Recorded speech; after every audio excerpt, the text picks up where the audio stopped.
Hey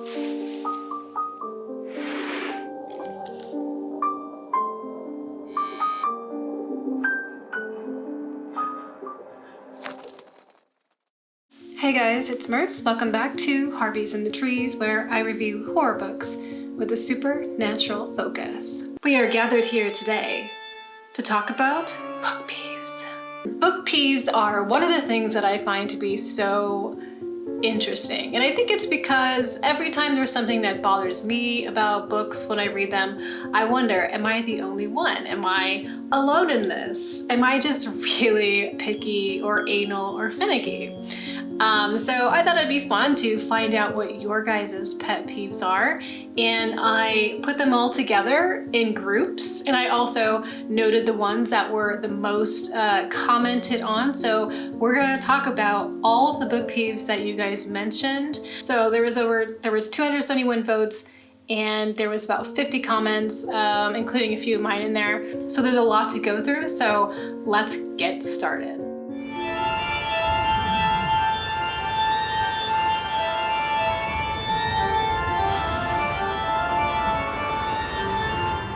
So the categories that I split these into are the cover, but also like the physicality of the book, style preferences, poor writing, and the ending. So we're gonna go through all of those, and we're gonna talk about all of the little details. So let's start with the cover. Now, the cover is really important to a book, right? I mean, it's the one thing that can draw you in. It's the one thing that can just inspire you to spend money to get the book, to take a chance on the book. The cover is like so important. And the one thing that you guys all complained about was movie tie-in covers. Subscribers like Nympheria, Plagued by Visions, and Susan As You Wish all said, you know, the movie tie-in covers, not for me. I do not like them. Like for myself as well, I don't like movie tie-in covers because the movie usually doesn't have that much to do with the book, or it's not really a true representation of the book. It's its own thing. The film is its own piece of media. It's doing its own thing, but it really doesn't have much connection to the book. So when they put that artwork on there, it's like, why? And something that kind of went hand in hand with that was also printed stickers. This is the other thing that was really popular that you guys did not like. And I totally get that. I totally understand that. And it's also something where its shelf life doesn't really last very long. Like, who needs a now on Netflix sticker? I mean, I think it might be mostly the fact that they try to make it look like a sticker. Like, you could remove it, maybe, potentially, but you can't. Andrea Velez brought up a really good point, which was how we see trends in book covers. We'll see like some kind of very similar art book on a lot of books that are being released around the same time. Her examples for this were Wilder Girls, House of Hollow, Horrid. All of these books have a similar theme of faces with flowers growing out of them, and it's just obviously a trend, you know? I feel like publishers do that because they think, oh, well, if people liked this book, then they're probably gonna wanna buy this book. So we'll just make the cover kind of familiar, and so they'll wanna buy it.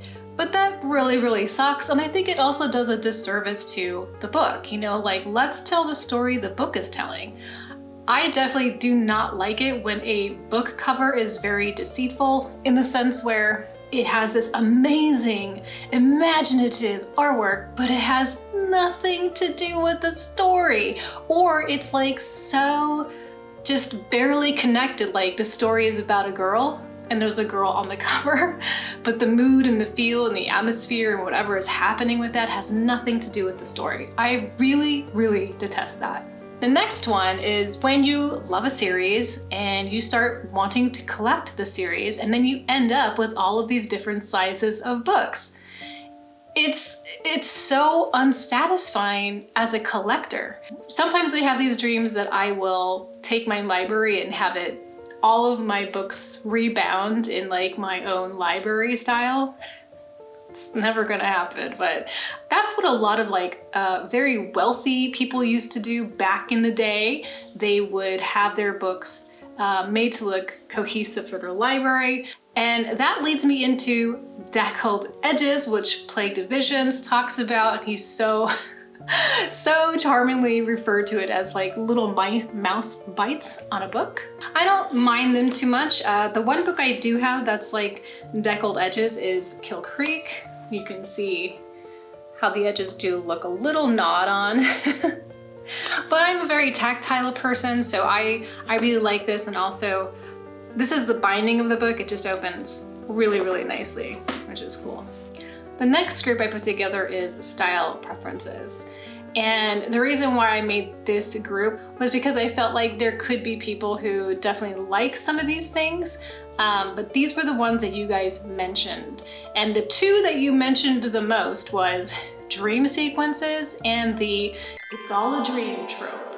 D.N. Weiland says, "I'm reading a book that keeps using dream sequences for multiple characters. It's getting very jarring when you're halfway through the sequence before you realize that's not real." Kristen Staples says about dream sequences, "If it's just a sentence, okay, but long detailed dreams, no. If it's not actually happening, I do not care. They are a complete waste of time." I also am not a big fan of the long dream sequences because I just feel like dreams can be confusing and difficult to maneuver because you're not really sure what you're supposed to be paying attention to exactly. Because dreams could be conveying anything. So I sort of feel like it's up to the author to kind of just tell us what's important. Sometimes there are authors who are really good at, taking you by the hand and taking you through a dream sequence that is like either really atmospheric and moody and interesting, but I feel like that's kind of rare, so it can be confusing. The "it's all a dream" trope, I think a lot of us feel like it's such a cop-out. Wasn't real. Just kidding, tricked you. And no one likes that. Nobody. I like it. Please just get out of here. You never care about my opinion. The next one is overly explicit scenes. Now this could be violence, this could be sex, this could be anything that's just so overly detailed that you're just really wondering why it's so detailed. Bernard Mulligan says, "Unnecessary descriptions of explicit scenes, especially sexual stuff, doesn't do anything for the story and can really kill the vibe for me."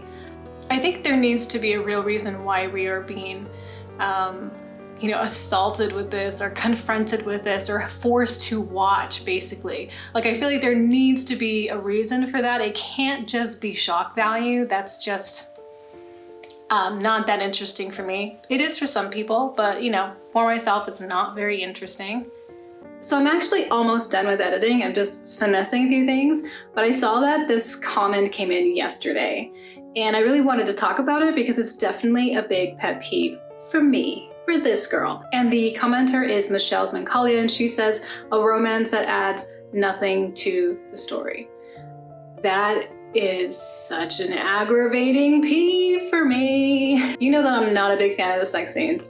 The short ones, fine, but like paragraphs and pages, no thank you. I am not looking to be turned on. I'm looking to be scared. This is what I'm here for. There's other places I can go for being turned on, but I'm here to be scared, to be frightened, to be chilled. If it's only to have like the one female character in the book end up with the, male main character of the book, that's very predictable, that's very obvious, and it's very boring. I did see this really cool TikTok not too long ago, and the discussion was about how female characters in books will end up in sexual or romantic relationships with like beasts or monsters or something, but how male characters, they don't end up with female beasts or monsters. And I thought that was really interesting because that would be cool to see a male character who falls in love with a giant pig lady. Like, I want to see that. That would be an interesting romance. But anyway, this was a great comment. I just wanted to drop this in here. The next one is dual timelines. I think it's okay for me as long as it's very, very clear. You know, like it's very clear. So I'm not sitting here confused, like, oh, did we, you know, is it tomorrow or is it next week? Oh no, this was a year ago? Like, how am I supposed to, you know that without some cue or something? And like, once I start getting confused in a book, I just start losing desire to keep reading. You know, I don't want to have a headache or have to do, you know, calculus to find out where we are in time. Long dialogue. So I'm not sure if the long dialogue comment was specifically for big blocks of like one person talking, you know, like a big block of John, a big block of Beth or something, and it's just like this. Okay, I don't like that either. But if it's like pages of people having a conversation, not a problem for me.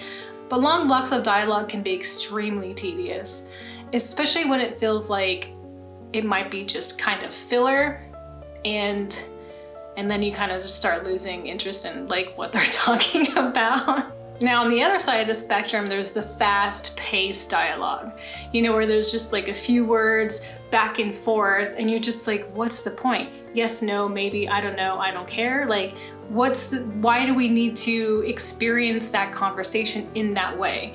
And to me, that again feels kind of more like just putting words on the page to get a page number. That's what it feels like usually when I'm reading it, because it's not interesting to read at all.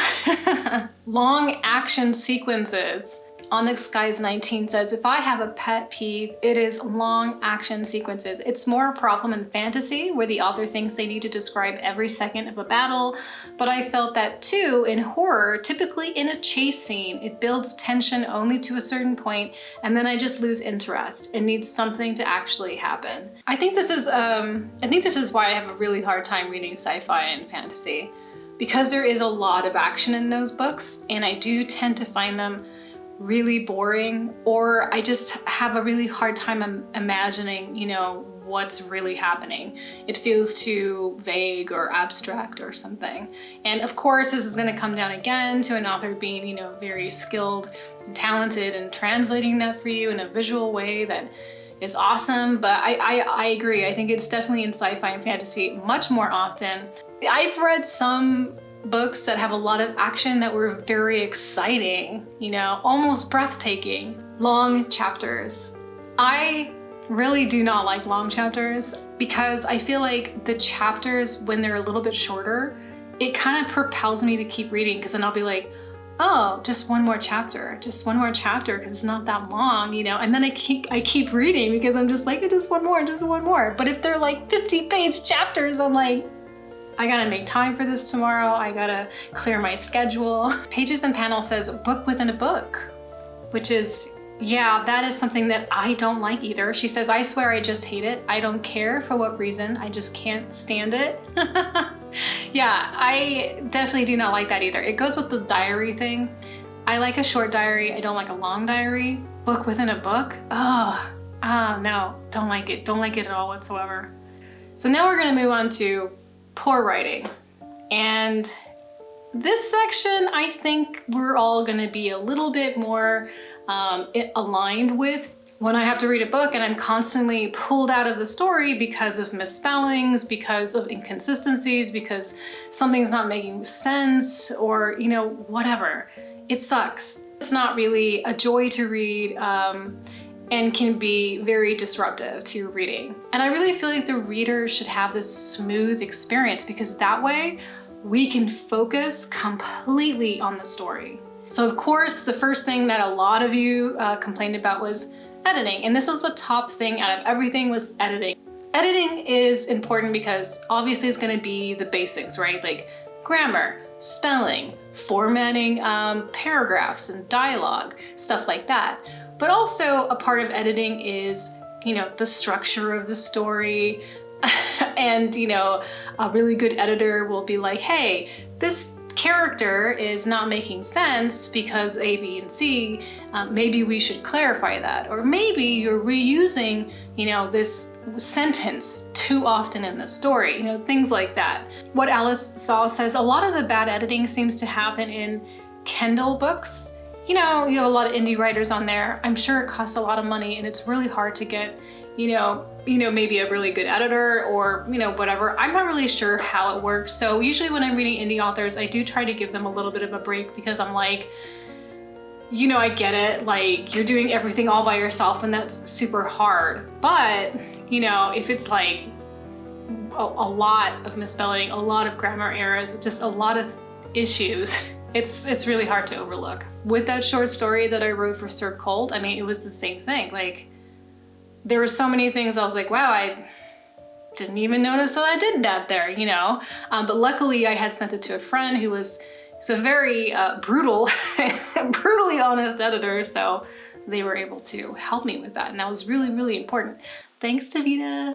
So we have like 4 other things that you guys really, really mentioned, which was too many characters. Dip Tianjan says, if hundreds of characters are introduced rapidly and the POV shifts constantly before properly establishing any of the characters, that bothers me. Yeah, I mean, it's kind of hard when you're just bombarded with all these names and these, you know, like these people right away. It's like going to a conference and meeting like 100 people. Who are you gonna remember? Like, probably only a few. So there definitely needs to be breathing room of when you're meeting people, just so that it doesn't feel like they're forcing you to meet all the characters first before you actually get to the story. I mean, that's not very fun. The next one was switching from character to character without warning. Now, that sucks. Okay, that is so confusing. And I've come across a few books like that where I had to go back and reread pages to be like, who? One book that did this really, really well was The Grip a Bit by Jacques Jemk. And this was done so well. And the reason why it was done so well and it was so clever was, you know, in the chapters, it's just a number. So it's not like the name of the character or anything. But once you start the first paragraph, she gives very clear cues on who is talking. So you're like, you know, you're only a few sentences in and you're like, oh, okay. And it's great, it's cool because you kind of get to discover it on your own, but it's not so hard. It's not frustrating. It's not, you know, again, having to do calculus to figure it out.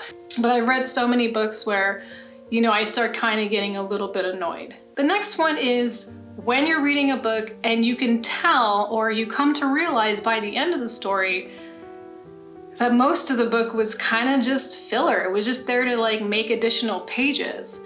And this is the 80% filler, 20% story. I encountered this a little bit with Pen Pal. I don't know if anyone actually feels the same way I do because I don't think I've seen anyone really talk about it. It really felt like the last third of the book was kind of just added on to make it so that it would be long enough that it wouldn't be a novella, but an actual book. And that's really how it felt, because to me, they felt very disjointed. The next thing is weird character names. And Plague of Visions. I'm so sorry, Juan. I keep saying Plague of Visions, but it's Plagued by Visions. I'm so sorry. Plagued by Visions brought this one up. Weird character names when they make no sense in the context setting of the story. She works in accounting, but her name is some kind of Elvish name or something, which makes no sense whatsoever. And that can be really confusing in the book, at least for me, because then I'm like, well, what does that mean? Does that mean that this character is important, or, you know, like, why are they standing out in this way, you know? And also, it's just like, are you just using that name because you just like it, but it doesn't really have anything to do with the story? I feel like every word that goes down on the page should have a reason to be there. And that's not easy to do. That's something I think that a very skilled and seasoned writer or talented, you know, writer can do. But for the reader, it really helps a lot when everything is there for the story, you know, then it doesn't become confusing.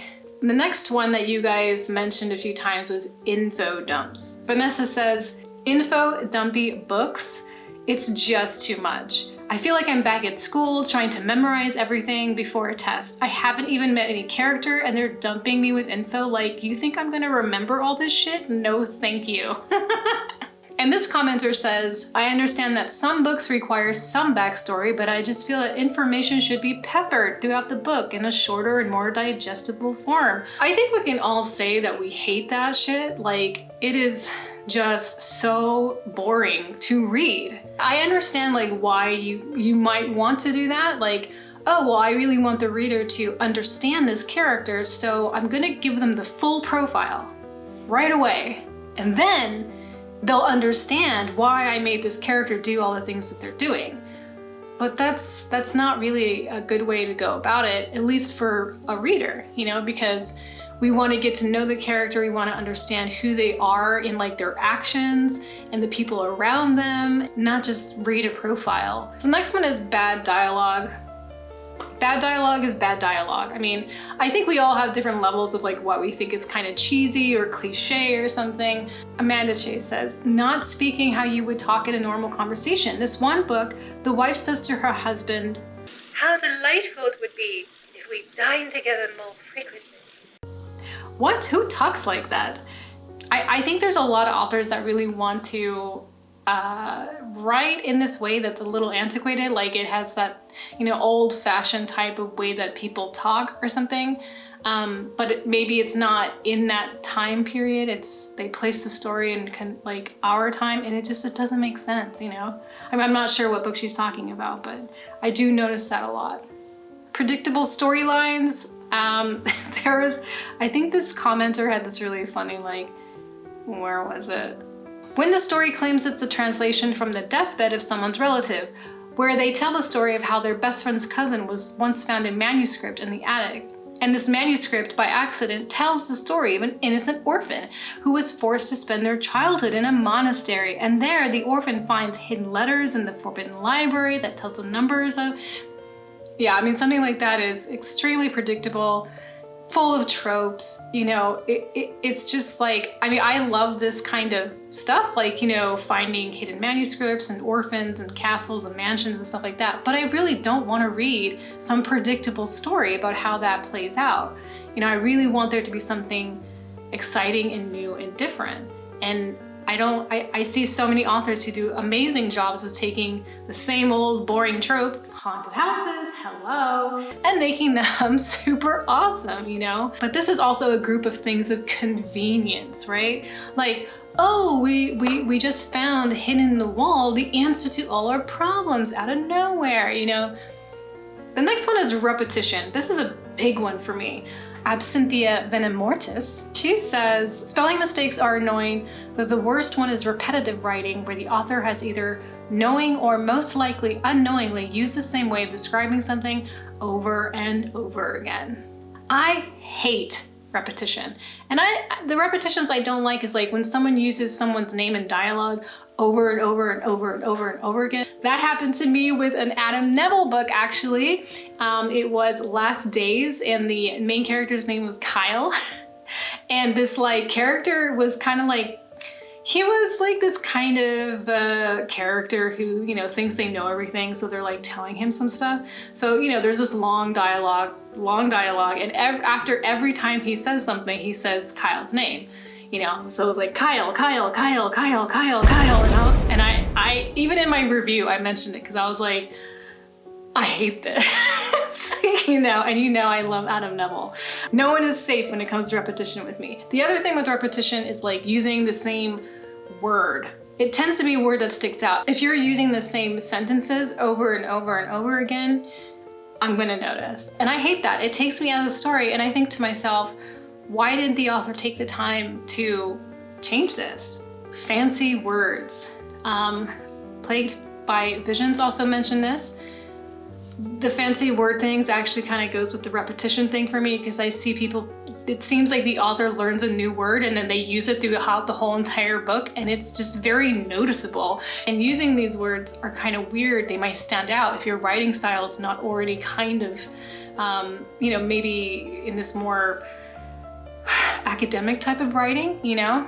This sort of goes into the next one, which you guys were kind of talking about, and you guys didn't call it this, but I call it writing winking, which is, it sounds like the author is just really getting off on his own writing. and it's just real like wanky. I don't really know how to explain it, but I definitely know when I see it, you know. Telling, not showing. That it really goes hand in hand with info dumps. Sometimes I feel like they're telling because they really don't understand the situation, or they've never experienced something that they can kind of imagine and really translate into something that would be, you know, just kind of more of a organic way of telling the story. It's definitely another one of those just makes it really boring type things. Inconsistencies. Inconsistencies to me are like when an author is describing a situation but describes it in like 2 or 3 different ways that don't make sense together. Or there are inconsistencies in a character. You know, a character starts off as being very, let's say, prudent or something, but then starts acting like a clown for no reason out of nowhere. Doesn't make any sense. When I took a screenwriting class years ago, we had to write full backgrounds for characters, who they were and what their histories were, their families, you know, where they grew up, so that we could get this really good sense of like who our character was. And it's not like characters can't be more than one thing, but it just kind of, I think there has to be something that connects all of that and makes sense. Diary entries interjected with character. Now this is something that I've never really experienced before. Commenter Snood said, I really enjoy character perspective changes, especially chapters from the monster's perspective, but there was one that made absolutely no sense.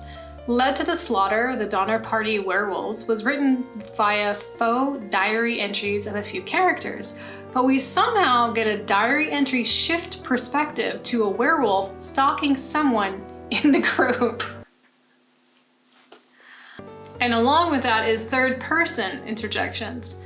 And Plagued by Visions is a really good example for this. He says, when a story has been in third person the entire time, but the author randomly interjects their own perspective. For instance, I read a book where the villain got their comeuppance, and the third person voice said something to the effect of, which served him right. Weird and awkward. I think we get that, right? Like, we are realizing that he's getting his comeuppance, so why did you need to, you know, break that wall and tell us? Just weird. Now our last segment is endings, how the book ends. And we only have 4 of them, but the one that most of you said that you did not like the most was open endings. If Gui Mata says, it comes across as a cop-out when the author doesn't know how to end the story he or she created. Sometimes I think this works, and other times it just feels like the author didn't know how to end it, what to do with it. And so they just decided to leave it to our imagination, which I don't want it to be left to my imagination in that sense. The next one is stupidly killing great characters at the end.